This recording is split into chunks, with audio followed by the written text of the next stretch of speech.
Hey, what's going on, YouTube family? In today's episode, we're going to be talking about what I spend in a week as a 25-year-old entrepreneur living in Salt Lake City, Utah. And for those of you who are new to the channel, don't forget to subscribe because we do a lot of financial videos and also investment content on here. And as a part of that, I thought it would be fun to share my frugality, or at least what I think is frugal living. And at the end of the video, you guys can rate me down in the comments of what you think of my frugality and maybe even what I could be doing better when it comes to spending money. Now, my overall situation is a little bit unique because I do live with my fiance. We have a few pets. I also got diagnosed with type 1 diabetes at a young age. And of course, all of those things do play a little role in my spending, which you'll see later in the video. And I'll start this right off the bat. I do think I'm pretty frugal. Maybe not Graham Stephan or, the coupon kid frugal. Your total today is $5.23. So let's talk about my first and one of my biggest expenses, and that is rent. Now, we do have a 2-bedroom and 2-bathroom apartment, which is roughly 10 minutes away from the Salt Lake City International Airport and about 10 to 15 minutes away from downtown. So it's a great central location and we really like living here. We've rented from a few different apartment complexes and this one just happens to fit our style, and also the amenities are really nice here as well. So when you break that down, it's roughly $215 per week per person because I do split the rent with my fiance. Now, food, jointly, we spend around $450 to $500 a month on food. It depends on the month though, and if I were to give a rough estimate on the last 3 months of spending, I probably spend around $115 on food. Now remember, I do have some health restrictions, like I have to eat organic, and I'm also including some vitamins that I take on the daily, but for eating organic and mostly eating at home, it's not that bad. Now this obviously also includes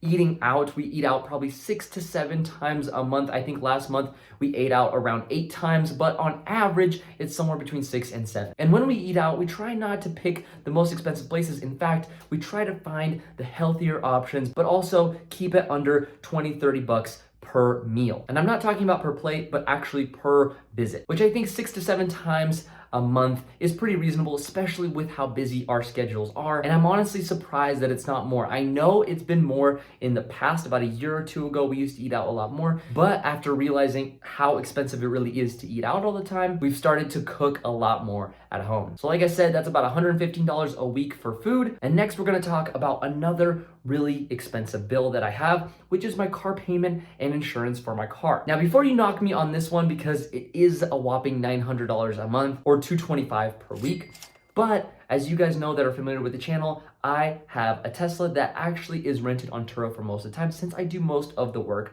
from home. So at the end of most months, my car actually ends up paying for itself. So even though it seems like a very expensive thing to have, because $225, $226 per week is a lot to pay for a car, which is something I probably wouldn't have if I didn't do Turo. I'd probably have my old Chevy Malibu that I had before, or I'd probably buy another beater car. But I really wanted a Tesla. It's been a long time dream of mine, and once I had enough money for a deposit, plus of course a few times more than that in savings and investments, I made the jump and made the decision to finally buy my car last year. And if you want to follow along on the Turo journey, feel free to subscribe, and I have a whole playlist outlining my entire journey thus far on Turo. Now, next on my list, I have my subscriptions, which like everybody else, I have the common subscriptions like Hulu, Netflix, and YouTube Red. But before I get into those, I want to talk about Adobe Photoshop and Premiere. I actually have their full subscription package, which happens to be around $30 a month for that whole subscription. But I find it absolutely necessary because it allows me to make videos like this for you guys. And like I said, I'm gonna mention my Hulu subscription, which is only $6 a month. And luckily for my Netflix subscription, I actually use one of my friend's subscriptions in exchange for my YouTube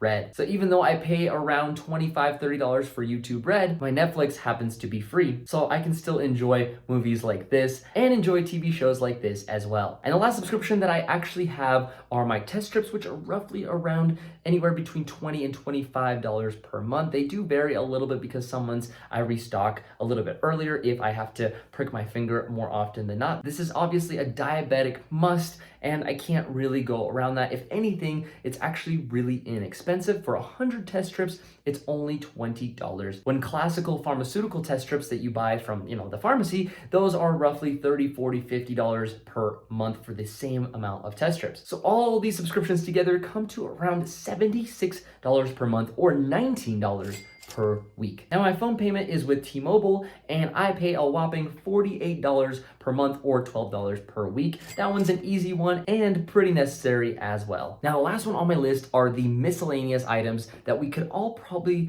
almost go without, but some things kind of have to be included. So this is things like buying toothpaste, refilling my printer ink, maybe buying insulin, things like cat litter, dog food, cat food, all those types of things I categorized into this bucket. And last month was $280 and the previous month was $320 for this. So I averaged it out to around $300 per month, which comes out to around $75 per week. Again, these are mostly essentials. I try not to spend too much where I don't have to. Again, I try to be a little bit more frugal than I maybe was last month, and that helps keep my costs down low. Let's talk about the grand total, because I'm sure you want to see exactly what that turns out to be. So if you were to add everything up, including rent, car, miscellaneous, etc., that would come to a grand total of $662 per week. Or if you want to get fancy and talk about the monthly, it's around $2,648 per month. Obviously, this varies a few dollars here and there, but for the most part, that is what my average is. And if I didn't need a place to stay